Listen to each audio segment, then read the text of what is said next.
So for the median nerve now, okay, what you guys need to know, it's kind of an easy nerve to understand, but it has a lot of relations when it comes to its course.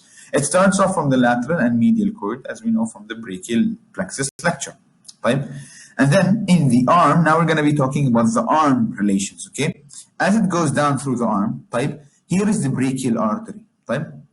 It starts off lateral, because again, this is the lateral side and this is the medial side.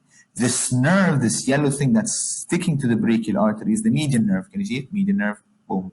It starts off lateral to the brachial artery. And then as you go down, you can see this twisting here. It's not twisting, it's just simply the median nerve running lateral to the brachial artery, and then it switches, boom, it is now medial to the brachial artery.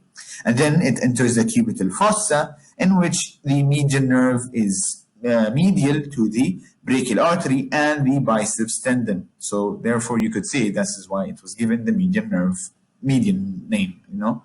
And then as it enters the forearm now, things change. First of all, the brachial artery splits into ulnar and radial, so therefore it has no more relationship with the brachial artery because it ends here. Plus, we have the pronator teres in the forearm. For the pronator teres, the median nerve has to run in between the two heads of the pronator teres. The pronator teres has two heads, a humeral head and an ulnar head. Right? These two heads, as you can see here, the V-shaped, okay? The median nerve runs in between these pronator teres heads, okay? For in case a question comes later on in the exam and they tell you there was a hypertrophy of the pronator teres muscle, try to think of the median nerve, okay? Because if the pronator teres muscle enlarges, it could compress the median nerve. Because I remember that was one of the questions I actually solved in one of the test banks, okay? After that, you have the flexor digitorum superficialis and flexor digitorum profundus. So these two muscles are over each other, on top of each other, okay? Superficialis being superficial, profundus being deep, okay? In between them runs the median nerve. Can you see it? It's right here. Okay, it runs in between the flexor digitorum profundus, and this thing is this flexor digitorum superficialis. We cut off the superficialis to see the median nerve and the profundus. Next to the profundus, we have the flexor pollicis longus. This is the third muscle, okay, of the deep compartment of the anterior compartment of the forearm. Right?